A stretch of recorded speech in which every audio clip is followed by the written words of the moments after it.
Mein Name ist Roland Tischhauser. Ich bin Gastgeber hier in der Stadt Basel im Restaurant Ackermannshof. Ich freue mich sehr über die Einladung. Ich diskutiere heute mit dem Martin über mein Leben als Gastronom, als Hotelier, als Touristiker. Ich bin sehr gespannt auf seine Fragen.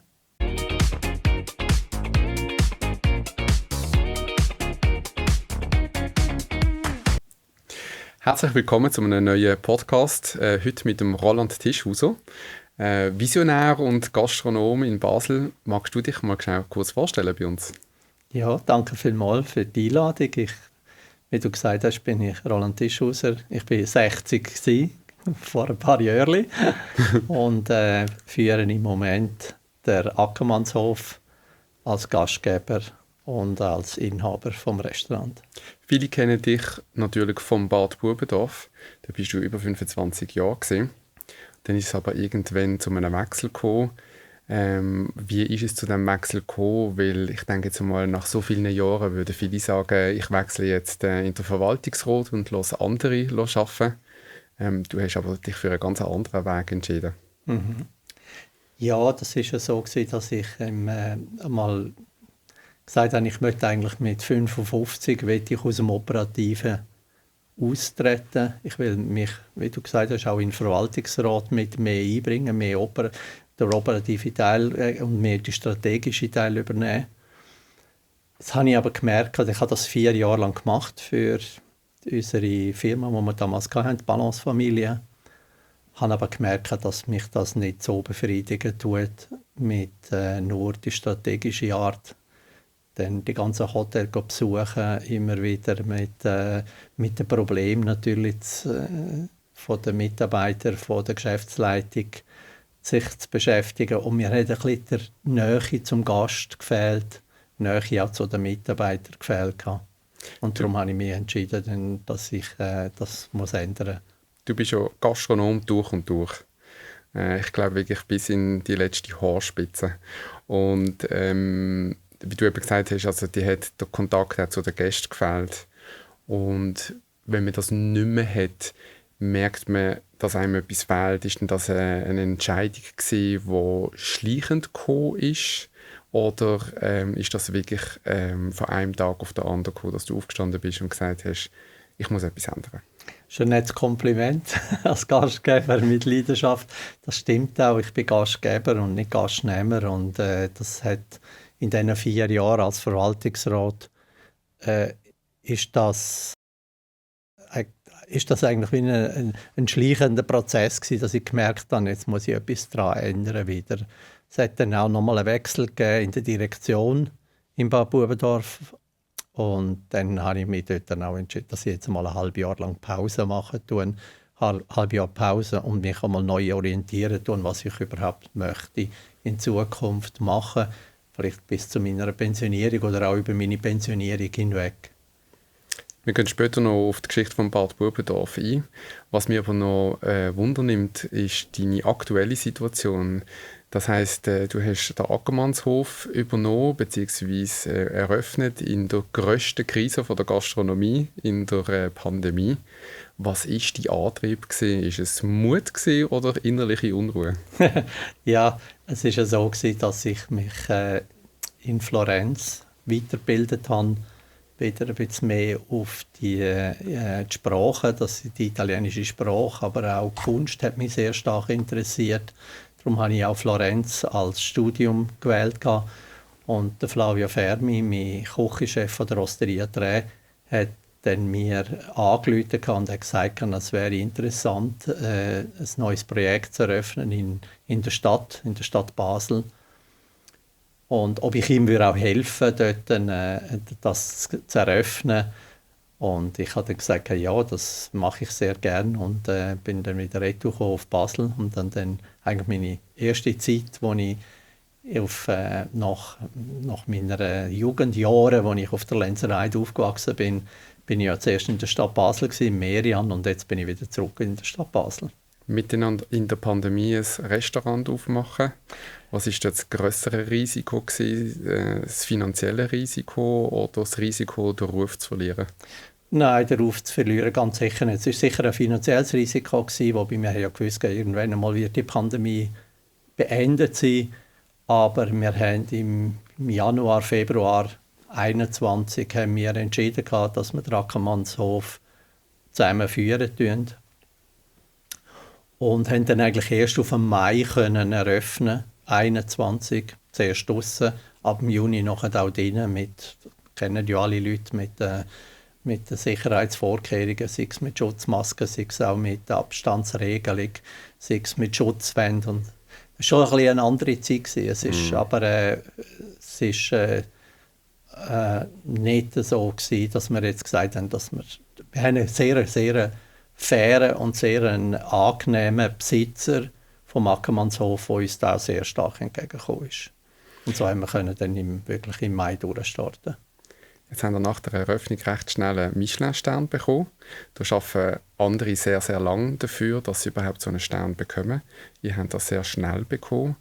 Mit einem Michelin-Stern ist auch immer schnell der Glamour und all das, was dazugehört, in einem Restaurant damit verbunden. Was bedeutet so ein Stern operativ für ein Restaurant? Der Stern Michelin ist anders wie der Gourmet Mio. Also Stern Michelin bekommt immer der Koch. Also der Koch, der kocht, der wird beurteilt und er wird dann den Stern bekommen. Also Michelin tut nur Küche beurteilen. Sie tun keine Ambiente, keine Serviceleistung und so weiter, sondern rein nur Küchendienstleistung. Gomio haben wir aber auch. Gomio haben wir auch. Wir haben 16 Punkte gehabt. Am Schluss haben wir sogar 17 Punkte bekommen vom Gomio. Der Michelin so schnell bekommen ist eigentlich, weil der Flavio der Küchenchef war in der Osteria Tre und auch im ersten Jahr, als er gekocht hat, als er aus Asien zurückgekommen ist, sofort den Stern bekommen hat, ist es eigentlich einfach gewesen, in Basel im Ende 21, wenn die Führer rauskommen auf Ende Jahr, dass er den Stern wieder bekommt oder verteidigt hat. Also er ändert ja nicht seine Art zu kochen, ändert ja nicht. Ja.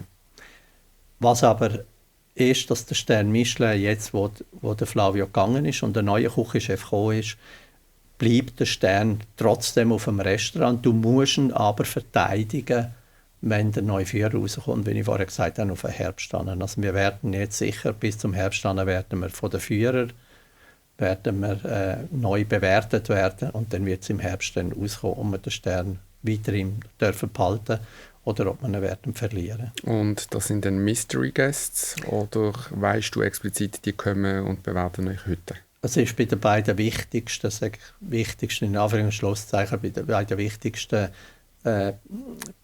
Führer, Gastroführer, das ist der Michelin und weltweit und dann kommt Mio, vor allem im europäischen Raum, ist ein Mystery. Wir wissen nicht, wer es ist. Und was bedeutet es operativ auf so das tägliche Geschäft, so einen Stern oder eben Gomio-Punkte zu haben? Der operative Geschäft, vor allem für den Küchenchef, aber auch für uns an der Front vorne, ist, wir müssen jeden Tag Spitzenleistungen erbringen, weil die Leute bewerten und die tun uns, sie entscheiden, was sie heute Abend erleben und bei uns im Restaurant drin. Und darum ist jeden Tag, eigentlich jeder Teller, der rausgeht, muss auf einem höchsten Niveau sein. Dazu, als ihr die Auszeichnung bekommen habt, habt ihr euch logischerweise gefreut, nehme ich an. Und was passiert am Tag nachher? Also wir haben auch Gebühren gefeiert, selbstverständlich. Hoffentlich auch, ja.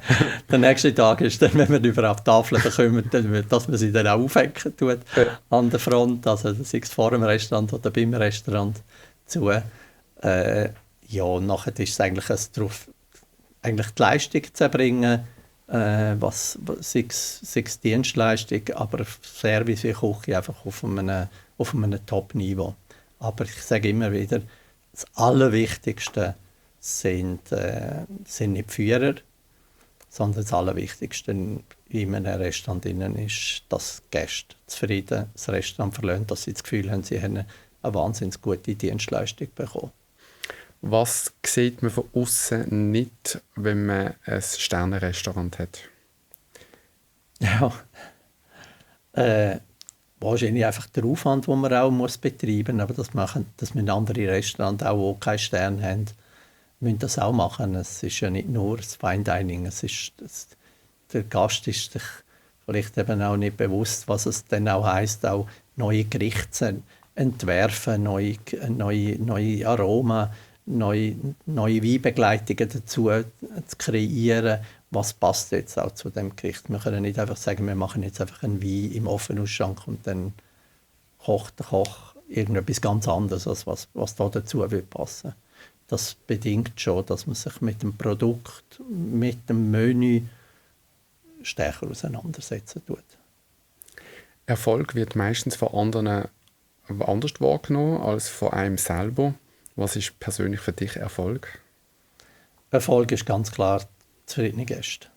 Okay. Zufriedene Gäste, wenn die Gäste zufrieden sind, dass sie rausgehen, dass sie am Schluss bei Verabschiedung Dankeschön sagen für den schönen Abend, dass sie auch eine Bewertung abgeben in den verschiedenen Medien, dass sie, oder ein Mail am Schluss, ich bekomme so viele Komplimente über, dass sie am Schluss einfach noch, ich habe gerade gestern wieder ein E-Mail bekommen, wo jemand etwas ganz Einfaches so toll bewertet hat, wo er einfach gesagt hat, die Bohnen, die er gemacht hat, das sei so fantastisch gewesen. Er möchte gerne das Rezept haben von diesen Bohnen. Das ist doch einfach das schönste Kompliment. Ja. Ja. Das ist Zufriedenheit, das ist Erfolg.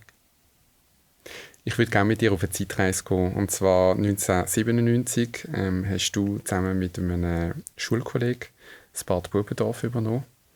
Mit einem Gebäude und ein Restaurant, Hotel, das nicht den Status hat, wie es damals hatte, als ihr es übernommen habt.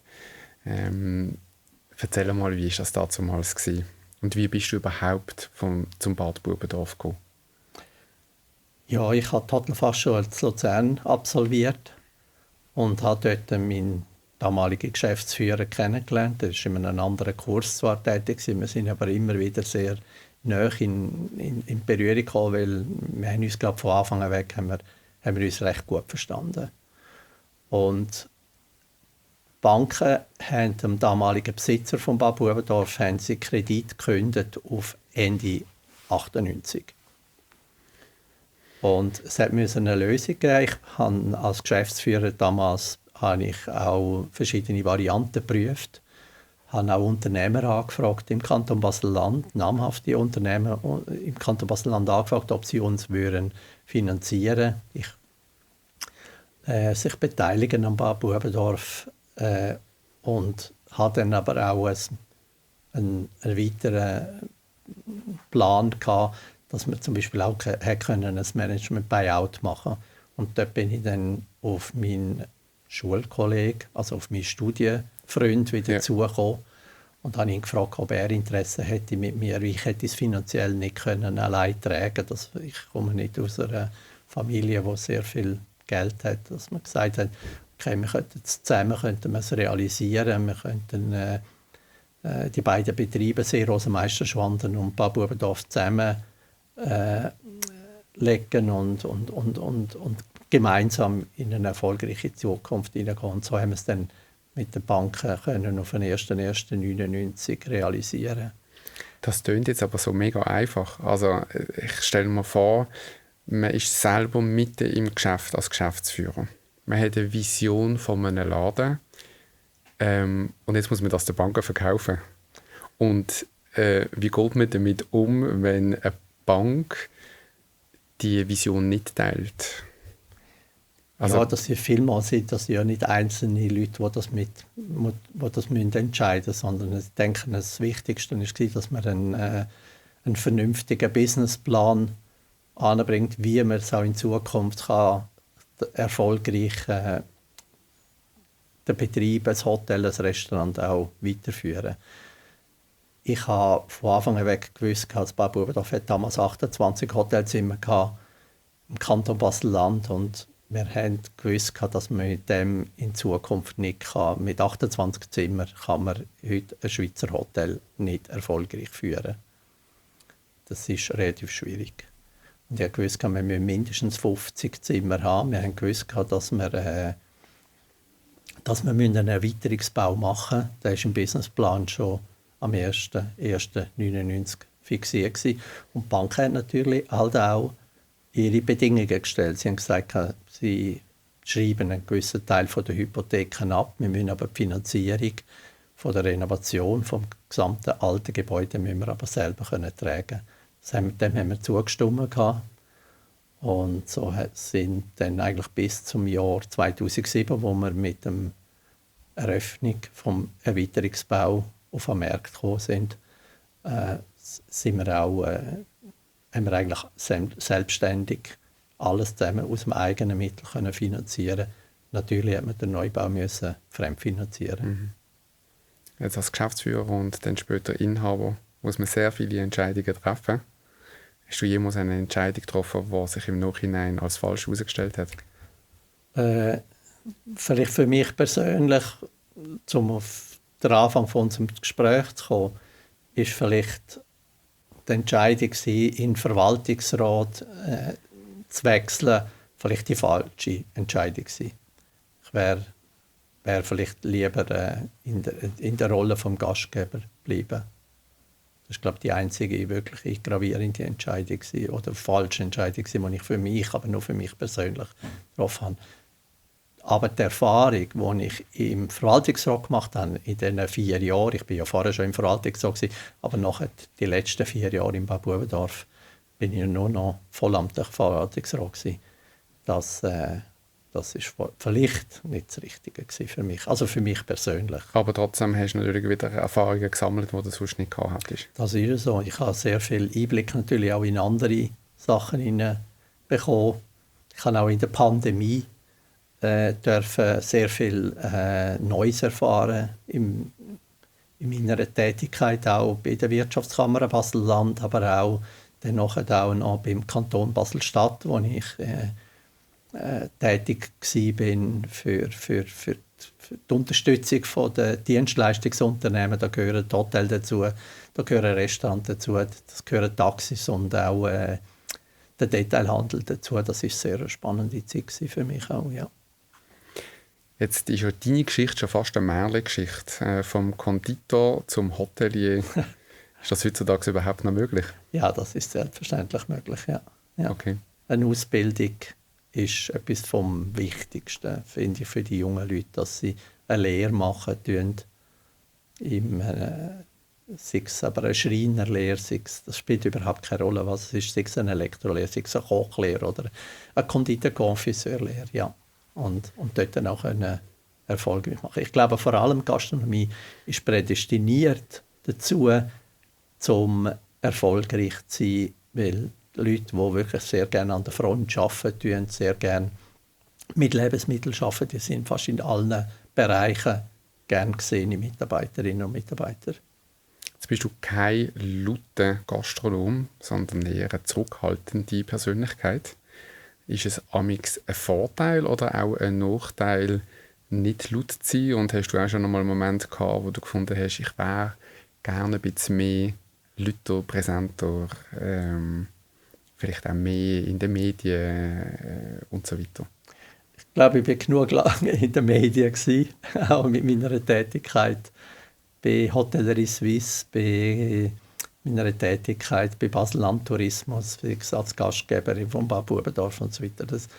Ich finde, ich bin schon auch bestimmt. Ich denke, meine Mitarbeiterinnen und Mitarbeiter, die ich hatte, vom Bad Bubendorf her, sei es jetzt auch im Ackermannshof oder wo wir zusammen gearbeitet haben, ich kann schon auch sehr bestimmt sein, was Dienstleistung anbetrifft.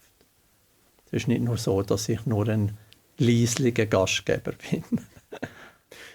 Rückwirkend, wenn du nochmal auf all deine Entscheidungen und auf all das, was du bis jetzt erlebt hast, zurückschaust, würdest du den Weg genau gleich nochmal gehen oder würdest du heute nochmal komplett andere Sachen anstoßen? Nein, ich würde den Weg, den ich tätigt habe in der Gastronomie, im Tourismus, würde ich sicher nochmal so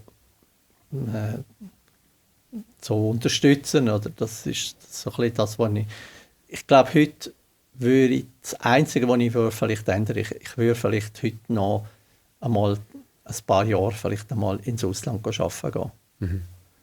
Wobei du ja und deine Frau sehr oft auch ins Ausland gehen, um euch inspirieren zu lassen. Ja, das sind aber vor allem natürlich eben die sogenannten Trendreisen, die wir machen tun, oder die Ferien, die wir machen tun. Aber richtig so im Ausland gearbeitet habe ich nicht so oft. Ich habe auf einem Weingut in Italien gearbeitet, aber sonst bin ich nicht so, dass man zum Beispiel einmal ein Jahr lang in London oder in Amerika mal oder in Asien mal gearbeitet hat. Macht dir etwas Angst im Businessbezug, was die Zukunft anbelangt? Ja, das, was in aller Munde im Moment ist, das ist der Fachkräftemangel. Es wird schwierig werden, in Zukunft Mitarbeiter in genügender Anzahl zu finden, auch die bereit sind, mindestens 80-100% zu arbeiten. Ja. Das ist heute gang und gäbe, dass die Mitarbeiter nicht mehr wollen, 5 Tage in der Woche arbeiten, dass ihnen 4 Tage auch lange tut. Oder dass sie nebenbei noch ein Studium machen, dass sie nebenbei noch einen anderen Job haben. Jetzt alle, die zuhören und sich schon lange überlegen, ob sie doch noch in die Gastronomie wechseln sollen. Jetzt ein Aufruf an alle. Was für Gründe gibst du ihnen, dass es Sinn macht, wieso sollen sie in die Gastronomie wechseln? Also Gastronomie ist für mich eines der schönsten Jobs, die man machen kann. Man bekommt so ein grosses jeden Tag ein Feedback von den Gästen, so Zufriedenheiten von den Gästen, und das befriedigt einem auch selber, dass wenn man am Abend den Tag abschließen tut, dass man Freude hat von dem, was man eigentlich gemacht hat heute.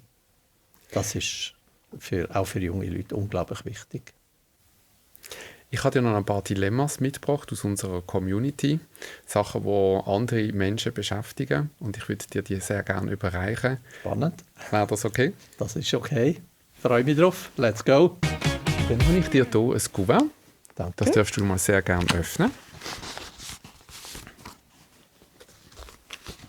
Und magst du uns vielleicht einmal das erste Dilemma vorlesen? Ich hatte heute ein Team mit extrem viel Potenzial, aber ich stehe vor immer derselben Frage. Option A. Gibst du ihnen maximale Freiheit, riskierst aber Qualitätsverlust? Oder Option B. Du kontrollierst stärker, riskierst aber Kreativität zu verlieren. Was wählst du und warum? Und von wem ist die Frage? Die Frage hat gestellt der Markus, 32 Jahre alt. Okay. Das heisst, ein relativ junger Unternehmer oder Geschäftsführer. Genau. Was würdest du jetzt dem Markus antworten oder raten? Ich würde ihm unbedingt anraten, dass er Mitarbeitern die maximale Freiheit gibt und mit dem Hinblick auch, dass es könnte zu einem Qualitätsverlust gehen. Das kann man korrigieren. Aber der Mitarbeiter, der geht, weil er nicht genug Freiheiten hat, der wird unbefriedigt sein, weil der schafft nicht sehr lange gern bei einem, weil alle Mitarbeiter wollen Anerkennung haben, wenn sie Veränderungen anbringen, dass sie das dann nachher auch umsetzen können und dann vielleicht je nachdem sogar den Erfolg sehen von dieser Veränderung. Aber als Unternehmer trägst du ja das Risiko. Und ich kann jetzt den Markus verstehen, er ist in diesem Dilemma. Er hat zum einen Mitarbeiter, die kreativ sind, die aber das unternehmerische Risiko nicht tragen müssen.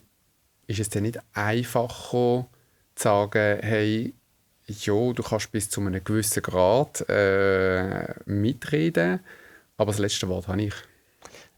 Ja, das ist sowieso so. Also wenn du als Unternehmer tätig bist, das finanzielle Risiko am Schluss musst du selber tragen, also wie der Betrieb eigentlich geführt wird. Jedoch kannst du das auch korrigieren wieder. Also man kann ihm auch die Freiheit geben. Ich sage zum Beispiel an einem Küchenchef, wenn ich die Freiheit nicht würde geben, dass er selbst entscheiden kann, was er gerne den Gästen als Menü präsentieren und auch, wo er seine Produkte einkaufen tut. Wenn ihm diese Freiheit nicht geben tun, dann wird er nicht glücklich werden als Küchenchef. Das heisst, aus deiner Erfahrung, du hast dich in dem Fall immer an das Credo gehalten, du hast eigentlich immer Freiraum gegeben, um sich zu entwickeln?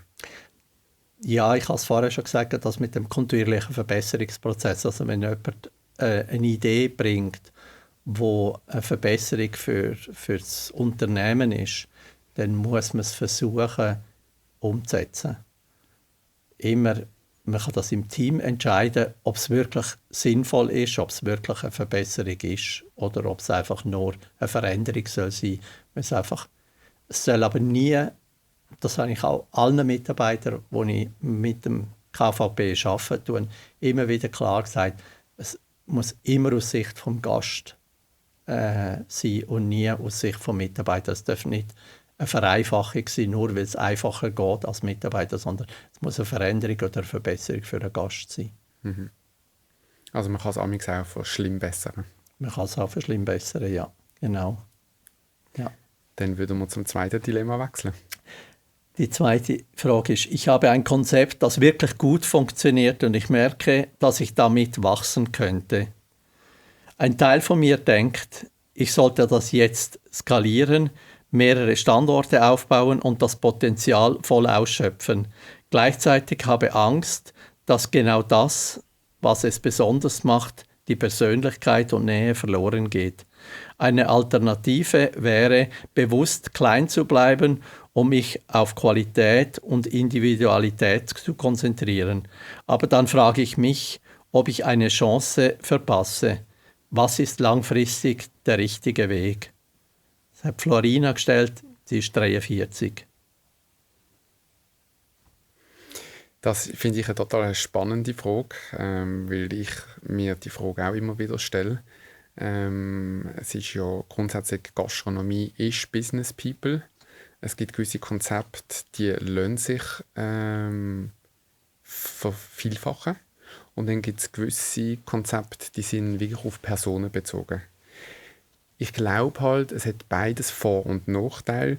Der Nachteil, den ich beispielsweise auch sehe in einem Business, das zu sehr auf Personen bezogen ist oder spezifisch auf eine Person, gerade jetzt beispielsweise, wenn man jetzt die Rolle von einem Gastgeber sieht, ist halt, dass alles zusammengeht, das Kartenhaus, wenn der Gastgeber auf einmal nicht mehr da ist oder beziehungsweise halt vielleicht einmal krankheitsbedingt länger ausfällt. Wie siehst du das? Ja, du hast eigentlich die Frage schon fast selber beantwortet. Es ist richtig, es gibt nicht den richtigen Weg. Wenn man sehr fokussiert ist, wenn es ein kleiner Betrieb ist, der sehr stark auf eine Person fixiert ist, das kann auch der Gastgeber sein, das kann aber auch der Küchenchef sein, es kann sogar der Restaurationsleiter sein, wo sehr stark auf die Person, dann kann man das nicht irgendwie kopieren. Ich kann nicht gleichzeitig an verschiedenen Standorten sein und den gleich guten Job machen, weil jeder Standort hat die Gäste, die mich dann schlussendlich auch erwarten. Man sieht es an vielen Spitzenköchen, wo sie mehrere Betriebe haben und ihr Konzept einfach zur Verfügung stellen. Das kann auch funktionieren. Aber sie müssen vor Ort gleich ein Team aufbauen können, wo der Gast das Gefühl hat, dass es einzigartig ist. Ja. Ich hätte Mühe, ich persönlich, das ist meine Ding, ich hätte Mühe, mich an verschiedenen Standorten mit mehreren Restaurants als Gastgeber zu deklarieren. Roland, wir kennen uns seit 10 Jahren. Ich habe das nochmal extra nachgeschaut. Ich werde schnell die Geschichte erzählen, weil sie mich recht beeindruckt hat. Ich nehme dich jetzt schnell auf eine Zeitreise mit. 2016 war das. Ich war noch ganz am Anfang von meiner Gastro-Karriere. Wir hatten dort zusammen ein gemeinsames Event an der Uhren- und Schmuckmesse Basel World. Die gibt es heute nicht mehr. Und wir haben dort ad hoc zusammen ein Restaurant aufgebaut. Recht spektakulär. Da ist alles einmal rausgeräumt worden, neue Möbel reingeräumt worden, der Teppich ist ausgerollt worden. Ihr seid gekommen mit dem Catering, habt alles aufgebaut. Die Gäste haben dort ein Restaurant-Feeling gehabt, wo normalerweise kein Restaurant ist. Und dann ist das fertig gewesen und es ist wieder alles zusammengerollt worden und alles wieder rausgedreht worden und ihr sind wieder verschwunden und am anderen Tag wieder gekommen. Und was mich damals sehr, sehr beeindruckt hat, ist, und ich finde, das ist eine Geschichte, die man unbedingt erzählen sollte, weil sie meiner Meinung nach sehr charakteristisch für dich ist dein Team war vorne an der Front gewesen, hat Spitzenleistung gebracht und im Hintergrund war jemand gewesen, der die Teller abgewaschen hat und das dreckige Geschirr zusammengetragen hat und das bist du gewesen. Und das hat mich zu dieser Zeit so beeindruckt, weil ich einfach gedacht habe, wow, was für ein Chef. Andere Chefs würden sich in den Vordergrund stellen und selber an der Front stehen. Und du bist dort hinten in diesem kleinen Korridor gewesen, völlig unscheinbar. Keiner hat dich gesehen, keiner hat gesehen, wer du bist, was du machst. Aber du hast dein Team unterstützt und bist in ihr Backup gewesen. Und mich hat das wahnsinnig beeindruckt und es hat mich in diesem Moment sehr inspiriert und an dieser Stelle einfach auch vielen, vielen Dank, weil ich habe durch so einen Moment gelernt, was es bedeutet, Chef zu sein und dass es nicht heisst, man muss selber an der Front stehen, sondern genau das. Und ich habe das seither immer genau so gelebt, wie du mir das und wahrscheinlich vielen anderen auch gezeigt hast. Und an dieser Stelle einfach vielen, vielen Dank für die Erfahrung. Merci dir vielmals. Es ist sehr, sehr rührend. Ich mag mich sehr gut erinnern an das Event während der Basel World. Das ist Flying over Basel. Genau. Und das ist ein spezieller Event gewesen, auch für uns. Es war herausfordernd gewesen, aber Herausforderungen, die muss man packen und ich habe es angenommen und deshalb habe ich mein Team auch gerne unterstützt in dem. Aber es ist immer ein Team, das zusammen muss arbeiten muss und nie eine Person allein. Das kann man allein gar nicht bewältigen. Ich kann nicht so gut kochen wie mein Küchenchef und ich kann nicht so gut servieren wie meine Mitarbeiter. Ich glaube, das ist ein ganz toller Abschluss zu unserem heutigen Gespräch. An dieser Stelle vielen, vielen Dank für die Inspiration, vielen Dank für den Einblick in den Alltag und in so viele Jahre Erfahrungen. Gastronomie, Hotellerie, das ist kein einfaches Business. Und darum ist es sehr eine grosse Inspiration zu sehen, dass man mit sehr viel Herzblut und Leidenschaft so etwas Großes erreichen kann. Danke vielmals. Danke vielmals für die Einladung und für das Gespräch. Danke auch.